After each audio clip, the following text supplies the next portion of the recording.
Okay, first things first. Look how long my nails have gotten. I'm so excited to paint them soon. Hello, my name is Pauline and I do things. Today, we'll be getting festive on our phones. I'm going to show you how to customize your home screen with iOS14. Now, don't let the crisp color fool you. I am no tech profesh. And also, I'm not really wearing pants. I'm just wearing leggings. But seriously, I've been wearing collared shirts and jumpers or sweater vests for years, and I used to get made fun of it. And now it's trendy, and yes, my sweater is the Time Warp from Rocky Horror Picture Show themed. You see it? Isn't it great? There's magenta. Also, I did my Christmas tree. This is like one of 3 decorations I have up right now. But yeah, we look extra festive now. And so does my home screen. Anywho, let's begin. If you just want to see how to make shortcuts and widgets, you can skip forward to this time. Or if you would like to watch me lose my mind, go ahead and just keep watching. Stay here, don't go anywhere, unless you just want to see how to do the buttons. So I started off where every girl with a dream of an aesthetic begins, Pinterest. I'm actually gonna slide to this side and try to continue to sit up tall, and I'm gonna try to put it up here on the screen. So I made a board called Christmas Home Screen, where I added a bunch of pictures of pine trees that I felt would make a good background, as well as a ton of Christmas ornaments that I thought would make good icons. I bet you see where this is going. I'm gonna decorate a virtual Christmas tree on my phone. It's not as easy as it sounds. Now, because I don't particularly enjoy the backgrounds that come with the Christmas ornaments, because you know, it just doesn't mesh, I wanted them to be translucent. Now, something I already know is that when you go to make shortcuts, if it has a translucent background, it'll just create a background color out of thin air.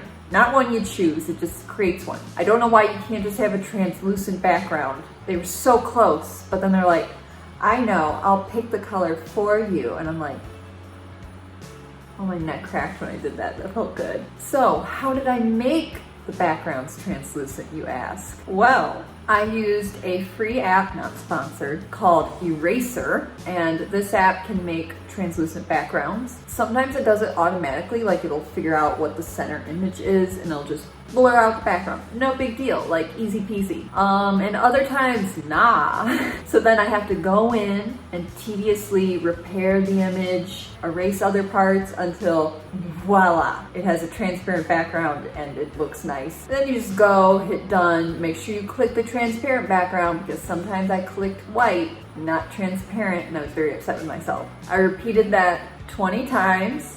I know, it's a lot. It took too much time. This took too much time, by the way. Like, you could do this much easier than the way I'm doing it by just like picking cute pictures for the icons. Like, I know my limits.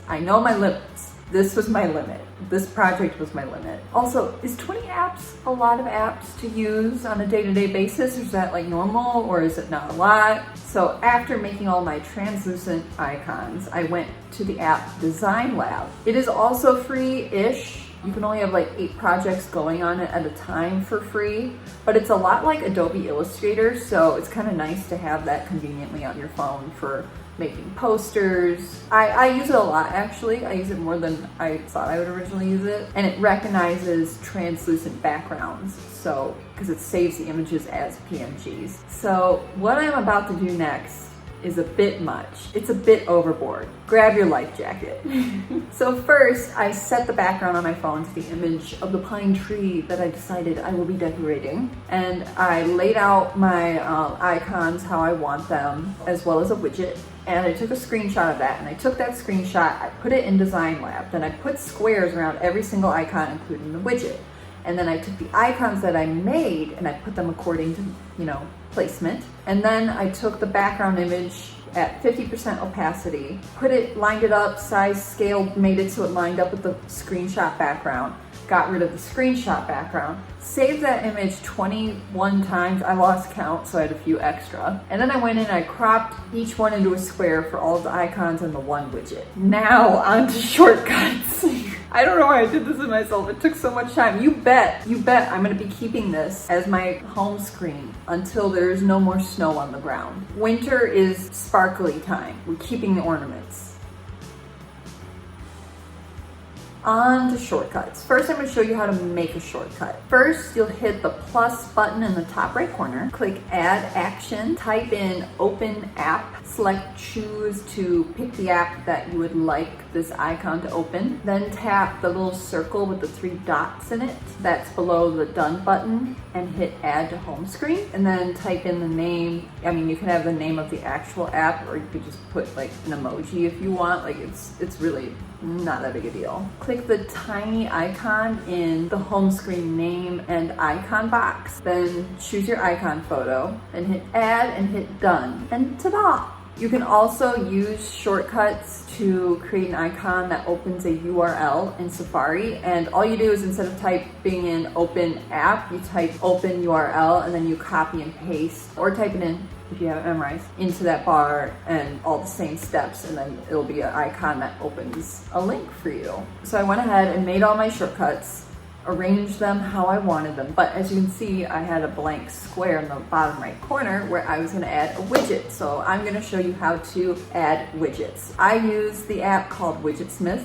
It's free. I know you can also make in-app purchases to have more thingamabobbers. I go to Widgetsmith. I'm adding a small widget, but you can choose either size. And when you do that, it'll kind of create a default widget. You click on that default widget, and then you hit the word, like the actual word default will pop up. And you can scroll through. There are all sorts of options. Definitely if you have like free time to just play with this, like there's all sorts of cool icons in every different size, but I'm making a small widget. I'm gonna do a custom one. So I go down and I chose the photo one with day and date, and I chose the blue sky theme just because it uses the New York font. And then you hit the back arrow in top left, and you can choose to like name it in like the little center spot and then hit save. Now just leave the app after you've done that.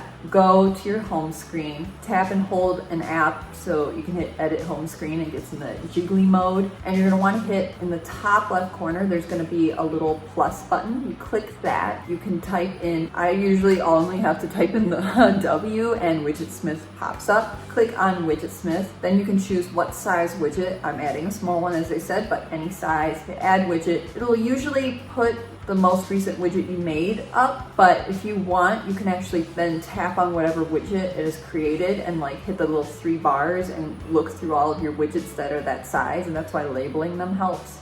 And you can select which widget you want, which widget you want, which widget you want. Okay, my brain totally froze there. And ta-da, I have my widget. Now you can make a couple of small, medium, maybe even large. I think you can make multiple large widgets, and you can stack those widgets similar to how you would make a app folder, only instead of displaying them like in a box, like a app folder, you can scroll through them to display different widgets. You can have one widget that's a clock, one that's a date, one that's a calendar, one that's your to-do list. You can just scroll through your widgets. It's kind of nice to get like a quick brief of your to-do list or that kind of thing. Well, I hope if you were looking on how to customize your home screen with iOS 14 that this was helpful and fun. If anything, it's a free way to be festive. If you'd like to see next Sunday shenanigans, subscribe and comment down below if you have any questions or if you just want to chat. I'm here for you. I got you. Like this video if you liked it, and if you use this video to customize your own home screen, I would love to see them. You can tag me in them on Instagram at Pauline Does Things, and I will shout them out in my stories. I will shower you in emojis and compliments on your creativity. I love seeing people get creative with their home screens. With that concludes this video, and I will see you again soon. Bye.